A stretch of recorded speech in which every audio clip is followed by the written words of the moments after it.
Le Real Madrid continue sur sa même lancée, quatrième victoire en autant de matchs, autant pour moi, 12 pour au compteur. Voilà la Maison Blanche qui donne l'impression de plus en plus d'être en train de passer à autre chose, hein, sous l'ère Xavi Alonso. Bonjour, bonjour, bonjour. Dans cette vidéo, on va parler du Real Madrid, bien évidemment, au lendemain de la quatrième journée de Liga. Et le Real Madrid s'est imposé contre la Real Sociedad sur le score de 2 buts à 1. Premier but de Kylian Mbappé, deuxième but d'Arda Güler sur une passe de Kylian Mbappé. Avant ce deuxième but, il y a le carton rouge de Dino Sen. Donc le Real a joué pratiquement une heure à 10 contre 11 face à une Real Sociedad qui leur a causé beaucoup de problèmes, surtout après l'exclusion de Dino Sen. Alors, qu'est-ce qu'il faut dire sur ce Real Madrid? Bon, personnellement, moi, j'observe cette équipe. Je pense que c'est la première vraie vidéo que je fais concernant le Real depuis le début de la saison. J'ai pris le temps d'observer un peu comment est-ce que ça se passe. Il faut dire qu'il y a un nouvel entraîneur, Xavi Alonso. Il y a un nouveau style de jeu. Il y a de nouveaux joueurs. Il y a des joueurs qui sont en train de s'affirmer, notamment Arda Güler. Et petit à petit, on voit que on voit que ce Real New Look est en train de prendre forme, même s'il y a encore des choses à redire. Alors, sur ce match-ci, il faut dire que, voilà, on est de retour de la trêve et tout. Il y a la Champions League qui approche, qui débute à partir de demain, autant pour moi, parce qu'aujourd'hui, nous sommes le lundi 15 septembre. Et j'ai regardé le 11 entrant de ce Real avec Carvajal à droite, Carrera à sa gauche, au milieu de terrain, tu as Tchouaméni, l'un des Boulonna, qui fait un très très bon début de saison aussi. Tu as Arda Güler, le métronome, tu as Vini, tu as Kylian Mbappé, voilà l'artillerie lourde.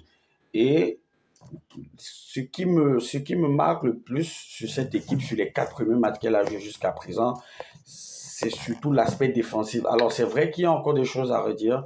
C'est vrai que c'est pas véritablement, voilà, c'est encore fragile, mais on va pas se mentir, ce Real-ci, il y a moins d'espace entre les lignes.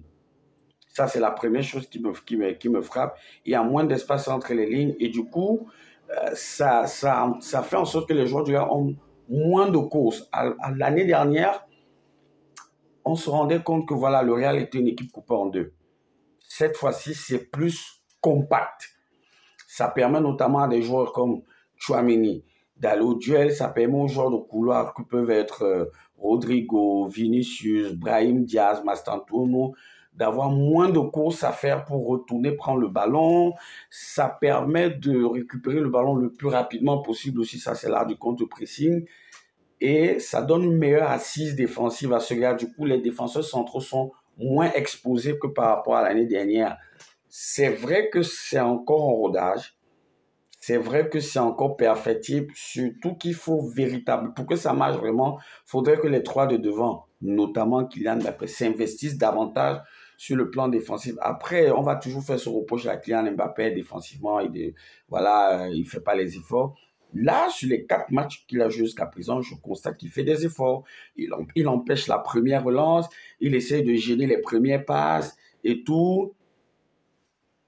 Et je pense que c'est ce genre de choses qu'un entraîneur comme Xavi Alonso attend de lui. Après, offensivement, le Real est toujours aussi clinique, notamment grâce à Kylian Mbappé. Et j'ai l'impression, sur ces 4 premiers matchs, qu'on est en train d'aller vers une sorte de Mbappé dépendance parce que, voilà, c'est le 4e match, il a déjà 4 buts, 2 passes décisives. Euh, tu sens que c'est le mec qu'on recherche d'abord en première intention. Et quand tu regardes Kylian Mbappé sur ce début de saison, il est affûté, tu sens qu'il est bien dans sa tête. Après, il y a ce sempiternel problème. Lorsqu'il décroche, lorsqu'il dézone, euh, il fait pas toujours les bons choix. Parce que c'est pas vraiment son style. Je pense qu'avec le temps, il va mûrir ce poste-là. Avec le temps, il va gagner en expérience, en maturité. Mais il a encore, il est clinique, on va pas se mentir, face au but, il est clinique, dans le 1 contre 1, il est très fort, mais lorsqu'il se retrouve dans la zone du milieu de terrain, parfois il essaie d'en faire trop, parfois il fait pas le bon geste, parfois il fait pas la bonne passe, mais il a déjà ces repères-là. en tant qu'attaquant de pointe, il a déjà ces repères-là qui lui confèrent justement cette capacité, voilà, dans ses déplacements, à pouvoir prendre son vis-à-vis de vitesse, à pouvoir avoir une longueur d'avance dans l'exécution du geste. Et c'est ça qu'on attend d'un attaquant.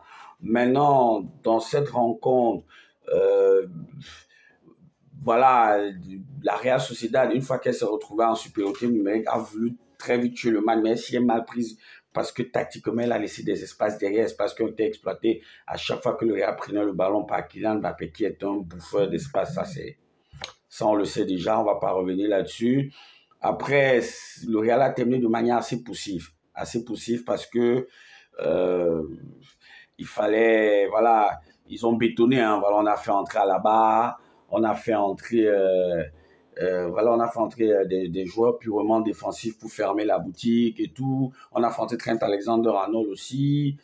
Voilà, pour moi, c'est un bon match de reprise après la trêve internationale.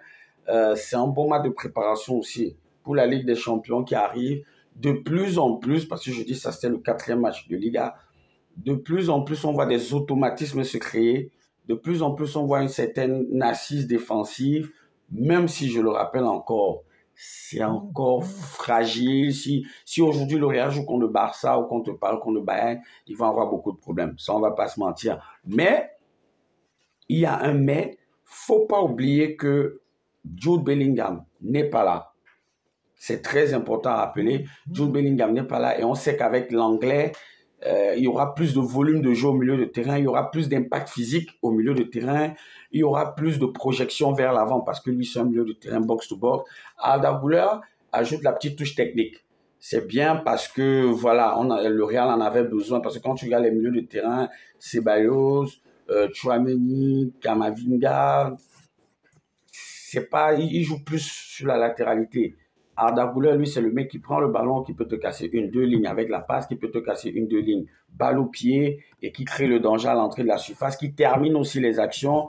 Avec Jude Bellingham, Tchouaméni et Arda Güler, je pense qu'au milieu de terrain, le Real sera véritablement complet. Ils auront un gros travailleur, un gros gratteur de ballon à la personne de Tchouaméni. Ils auront un gros travailleur box-to-box à la personne de Jude Bellingham. Ils auront un génie en termes de créativité avec Arda Güler.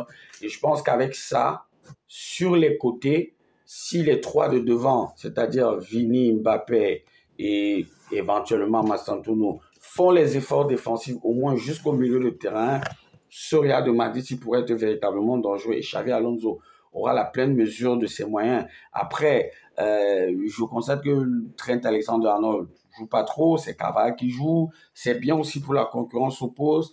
Du côté gauche, tu as Carreras, tu as Garcia, tu as Ferland Mendy. Là aussi, c'est bon pour la concurrence. Le seul bémol sur ce match, c'est Rudiger qui est blessé. Voilà, il faut... Non, non, pardon, pas Rudiger, comment il s'appelle? Militao, je crois que c'est Militao qui s'est blessé. J'espère que c'est pas grave qu'il sera de retour pour la Ligue des Champions. Voilà, le Real est costaud. C'est pas joli. Voilà, on va pas se mentir, sur les 4 premières rencontres, c'est pas joli. C'est pas une maîtrise totale, complète. Mais ils arrivent à gagner, ils arrivent à ne pas perdre. Ça aussi, c'est très important. Et avec un Kylian Mbappé qu'on voit là depuis le début de la saison, je peux être sûr que d'ici à la fin de la première moitié de la saison, voilà, ce Real-là aura véritablement posé les bases de ce qui va suivre pour le reste de la saison. Allez, vous me dites ce que vous pensez de cette rencontre du Real face à du Real Madrid face à la Real Sociedad. Vous me dites ce que vous pensez de Kylian Mbappé. Vous me dites ce que vous pensez de manière générale de cette équipe du Real version Xavi Alonso. Dans la stricte politesse, je vous respecte, vous me respectez, on se respecte. C'est ça le deal. Et puis on va débattre. Allez, ciao.